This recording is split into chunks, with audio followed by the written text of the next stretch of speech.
What's going on? Welcome back to the channel. So today we're going to talk to you about Lucid. I want to go over some of the current data points, break it down on what really moved it, and go over everything else you need to know. But first, make sure you guys hit that thumbs up. And with that, let's get right to it. So Lucid is down slightly, 0.65%. Nothing too crazy. 226 the low, 238 the high. A lot of volume though. So right now, 116.8 million shares being traded. 148 is the average. As soon as the market did open, you saw a nice push higher. So you can kind of tell Lucid did generally want to move higher, piggybacking off of yesterday's good momentum.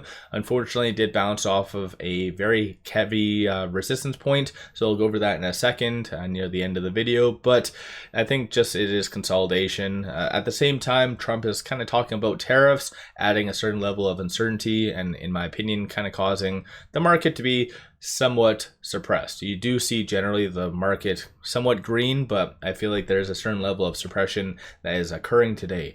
As far as today, no official news, no SEC filings from Lucid itself. There was this that was posted by Lucid 𝗖𝗧𝗛𝗧. So Lucid signed a new MoU with the Eastern Province Municipality in Saudi Arabia. So good stuff. To be fully clear and fair about all these MOUs, once they are signed, we very rarely hear about them again. So I don't think that this is a good catalyst that you need to like stop what you're doing and buy, nor sell. It's just more of a good FYI, gets Lucid's name out there and whatever else. One thing that could be coming, potentially a new partnership. I know that's everyone's favorite kind of topic, and that is this right here. So generally, I think most investors know that Blacklane and Lucid have some sort of partnership because Lucid Middle East did announce it. Just Lucid officially has not said anything, so maybe they're waiting for their upcoming Q2 earnings. But looks like Blacklane and EVIQ did join forces, and this is something that's kind of that Lucid's missing, right? Because they have a EV charging partnership. I think it's Wallbox in Europe, Denmark more specifically. And then aside from that, you have it in Canada, you have one for the States. You just don't have some sort of partnership for Saudi Arabia. So it is fair to assume that EVIQ and Lucid might have some sort of partnership in the foreseeable future. And plus, even aside from that, maybe Lucid officially might announce some partnership with Blacklane as well. So let me know your viewpoint on that. So that might be something coming out in the next little bit. Aside from that, on a macro standpoint, not all that much in data. We did have the FOMC minutes, but as kind of expected, it was really nothing. Market doesn't seem to care about that all that much.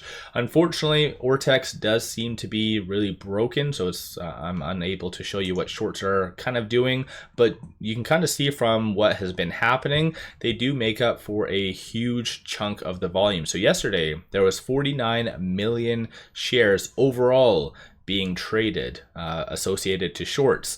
Total volume yesterday was 133. So that goes to show exactly, and you can even see the previous days to the capacity that shorts influence Lucid. Even on, for instance, July the 2nd, there was 55 million shares being traded through shorts, 88 in total. So again, this is exactly why I do bring up shorts. I know I get this comment on occasion, like, hey, you focus on too much for shorts, but Lucid is plagued by this. And if you aren't getting that much institutional transactions and most of your volume is coming from shorts, then you're pretty much going to get suppressed. So it's a kind of a bad scenario, but hopefully Lucid does kind of continue this good momentum and really starts to move higher. Aside from that though, looking at the options, 4.37 million in calls, 1.99 in puts, so a little bit higher for the overall volume today. 67% of all the options being done today are neutral in nature.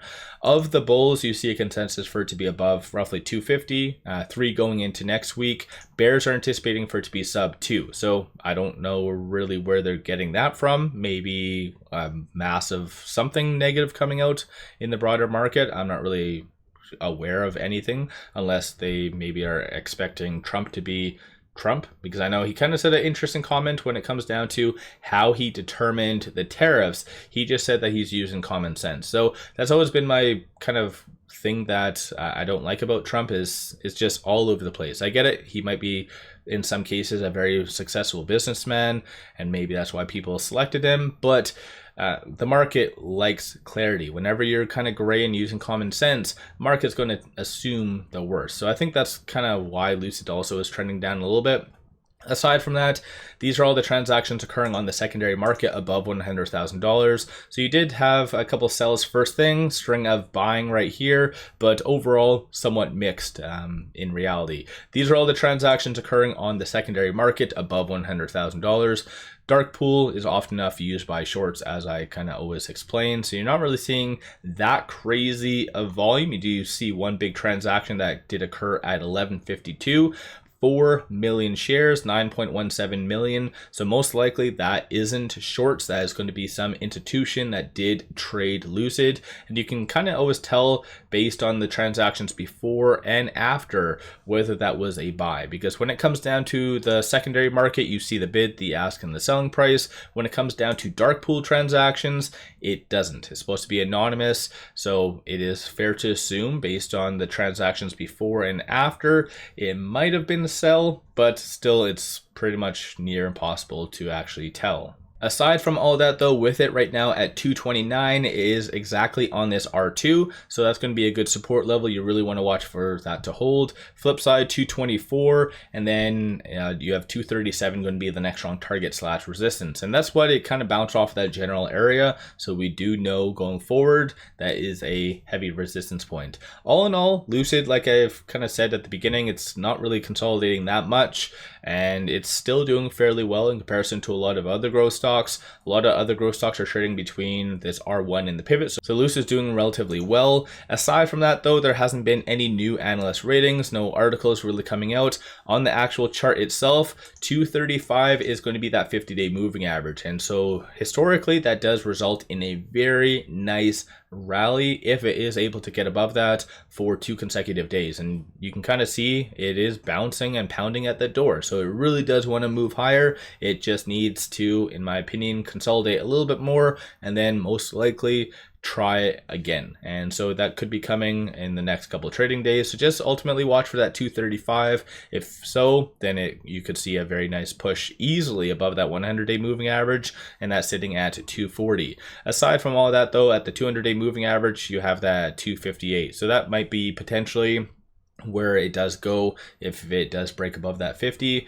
Side note, stochastic RSI is relatively overbought, so the first sign of weakness, you're going to see some consolidation. But then again, it's not just Lucid, it is the broader market. So let me know your thoughts on some of these recent updates. When it comes down to this MoU, do you think this is a good catalyst? This partnership, or potentially unannounced partnership yet, between EVIQ, Lucid, do you think that's going to come to fruition? Do you think that's good, bad? What's your kind of general thoughts on all that? Don't forget to hit that thumbs up and subscribe. I always greatly appreciate that. And then one final thing, pop over to my Patreon and get buy signals on stocks, options, crypto, many of which have been absolutely on point. Definitely worthwhile to pop over there and take a look. With all that said, appreciate all of you watching.